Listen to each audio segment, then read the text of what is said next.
lembaga keuangan menghubungkan individu-individu yang memiliki surplus dana dengan individu-individu yang memiliki defisit dana.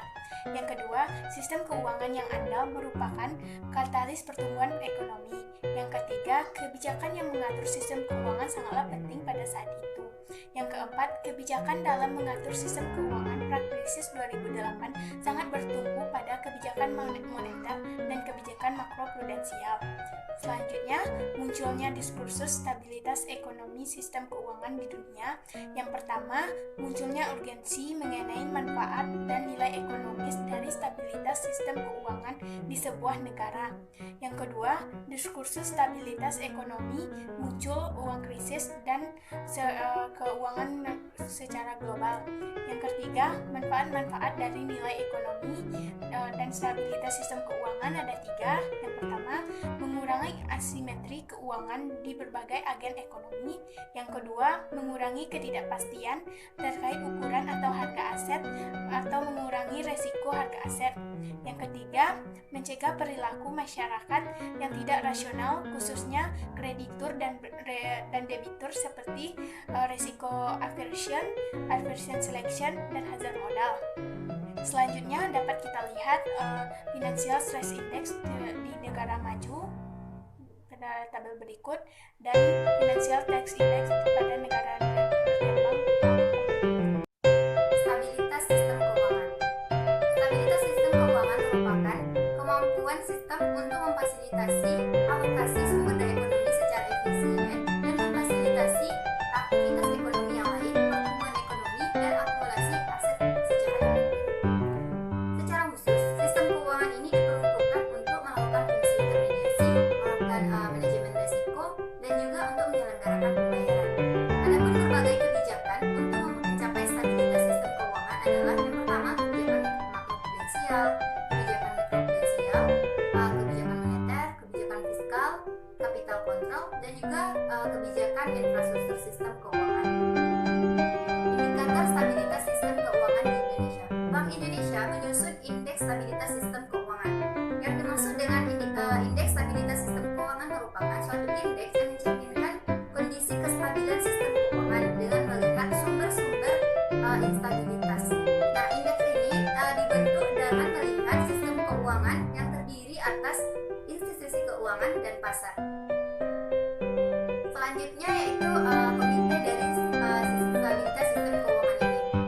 Yang dimaksud dengan komite stabilitas sistem keuangan adalah suatu forum komunikasi dan koordinasi antara otoritas moneter, fiskal, dan juga sektor keuangan. Nah, komunikasi dan koordinasi ini penting untuk mengidentifikasi dan mengukur risiko yang sistematik. Nah, forum tersebut akan mengkoordinasi kebijakan untuk kebijakan makroprudensial yang nantinya akan menurunkan ketidakstabilan dari sistem keuangan. Kebijakan makroprudensial. Kebijakan makroprudensial adalah kebijakan yang menggunakan berbagai alat prudensial untuk mencegah risiko sistemik atau kegagalan dalam sistem keuangan.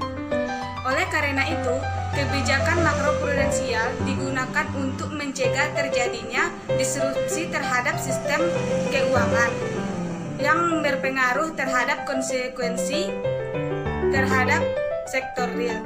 Tujuan dari kebijakan makroprudensial adalah mengurangi risiko akibat risiko sistemik dan mengurangi biaya instabilitas sistem keuangan. Risiko sistemik dipengaruhi akibat fluktuasi sistem keuangan antara waktu dan derajat keterikatan antara keuangan dan pasar. McDonald 2015 telah menciptakan jaringan pengamanan agar bank tidak mengalami perubahan besar terhadap perubahan yang terjadi dalam sektor keuangan. Yang kedua, membatasi ketidakstabilan keuangan. Lingkup kebijakan makroprudensial. Lingkup kebijakan makroprudensial adalah sistem keuangan secara keseluruhan, sistem menyeluruh termasuk interaksi antara sistem keuangan dan sektor real. Sistem lingkup dari kebijakan makroprudensial tidak fokus terhadap individu. Diagram dari kebijakan moneter, kebijakan makroprudensial, mikroprudensial, dan resolusi. Teman-teman bisa melihat diagram yang sudah saya sediakan di samping. Diagram interaksi antara kebijakan moneter dan kebijakan makroprudensial. Kebijakan moneter dan kebijakan makroprudensial saling melengkapi satu sama lainnya. Kebijakan makroprudensial berdampak terhadap sistem keuangan secara menyeluruh, sedangkan kebijakan makroprudensial hanya memiliki sasaran tertentu sehingga disebut fine funding. Rangka kerja kebijakan makroprudensial. Resiko-resiko sektor keuangan. Resiko sektor keuangan terdiri atas dua. Yang pertama, resiko sistematik dan resiko siklikal. Resiko sistematik merupakan suatu jenis resiko yang bersifat eksternal atau tidak dapat dikendalikan oleh suatu perusahaan atau korporasi. Dengan kata lain, resiko ini juga disebut sebagai resiko pasar atau market risk. Nah, dalam dunia bisnis atau berinvestasi, kita sering jumpai resiko tersebut. Contoh dari resiko sistematik ini seperti risiko suku bunga, nilai kurs, inflasi, gejolak pasar global, dan sejenisnya. Bagaimana cara mengatasi risiko sistematik ini? Seperti yang telah kita singgung sebelumnya, risiko sistematik ini tidak dapat dielak oleh perusahaan. Satu-satunya cara yaitu dengan menghadapinya. Maksudnya, perusahaan harus dapat mendeteksi terjadinya risiko tersebut, kemudian memberi strategi supaya tidak terjadinya efek yang begitu besar terhadap perusahaan. Contoh dari sistem sistematik ini seperti berinvestasi. Ketika kita berinvestasi, jangan hanya terpaku kepada satu perusahaan saja. Pilihlah beberapa perusahaan untuk berinvestasi. Yang kedua, risiko siklikal. Siklikal juga bisa diartikan pengangguran siklikal, yaitu pengangguran paksa karena kurangnya permintaan agregat untuk barang dan jasa. Seperti yang kita ketahui, banyaknya PHK karyawan karena kurangnya konsumen dan kegagalan bisnis. Contoh dari risiko siklikal ini seperti karyawan mobil. Seorang karyawan mobil diberhentikan oleh pemilik perusahaan mobil tersebut karena kurangnya pembeli mobil tersebut, sehingga pemilik perusahaan tidak membutuhkan banyak karyawan. Maka terjadinya pengangguran paksa karena kurangnya permintaan barang dan jasa. Studi empiris kebijakan makroprudensial pada negara-negara maju dan berkembang di dunia. Kebijakan makroprudensial muncul karena adanya eksternalitas dan kegagalan pasar pada aktivitas finansial intermediaris dan pasar yang menyebabkan procyclicality, berlebihan dan bertambahnya risiko sistemik. Meskipun kebijakan makroprudensial dan moneter sudah diterapkan, risiko keuangan masih tetap ada sehingga dibutuhkan kebijakan makroprudensial. Instrumen makroprudensial dapat diklasifikasi menjadi dua, yaitu borrower oriented tools atau demand side of financing dan lender oriented tools atau supply side of financing. Penelitian kebijakan makroprudensial mempelajari hubungan penggunaan kebijakan makroprudensial dengan pertumbuhan pada pasar kredit dan perumahan untuk menganalisis efektivitas kebijakan makroprudensial dalam meredam siklus keuangan. Data 12 kebijakan makroprudensial 119 negara pada tahun 2000 sampai 2013 yang bersumber dari IMF dapat kita lihat pada gambar di samping. Pada negara maju, kebijakan yang lebih sering digunakan adalah kebijakan broad-based atau seperti pembatasan LTV dan rasio DTA. Pada negara berkembang, makroprudensial lebih sering digunakan dengan kebijakan yang terkait dengan forex exchange rate policy.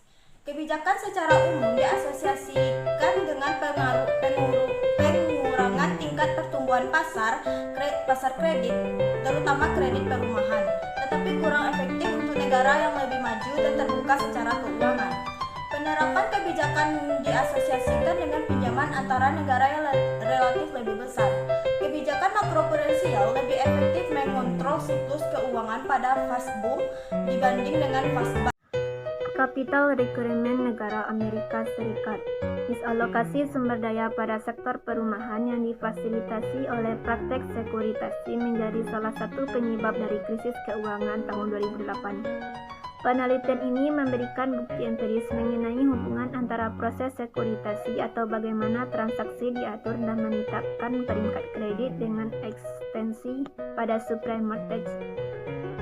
Sampel 1267 transaksi sekuritas mortgage bangkit subprime pada tahun 1997 hingga 2007 serta data 6,7 juta pinjaman yang berfungsi sebagai jaminan dalam transaksi ini. Regresi ekonometrika yang diestimasi dengan metode OLS dan IP, peningkatan capital requirement dapat mengurangi pertumbuhan bubble perekonomian. Setelah terjadi pengurangan capital requirement pada pedagang perantara, deal underwriter meningkatkan permintaan mereka terhadap pinjaman subprime dengan rasio LTV dan tingkat apresiasi harga rumah yang lebih tinggi, namun memiliki kualitas kredit rata-rata lebih rendah. Pinjaman tersebut kemudian mengalami default pada tingkat margin yang lebih tinggi. Selanjutnya, kebijakan makroprudensial di negara Indonesia. Indonesia merupakan salah satu negara yang berdampak cukup parah akibat krisis yang terjadi pada tahun 2007 hingga 2008. Kebijakan makroprudensial moneter dinilai tidak cukup untuk meminimalisir dari krisis keuangan yang menyebabkan instabilitas keuangan Indonesia. Untuk itu, Indonesia mulai menerapkan kebijakan makroprudensial pada tahun 2011. Tujuannya untuk mengetahui efektivitas kebijakan makroprudensial.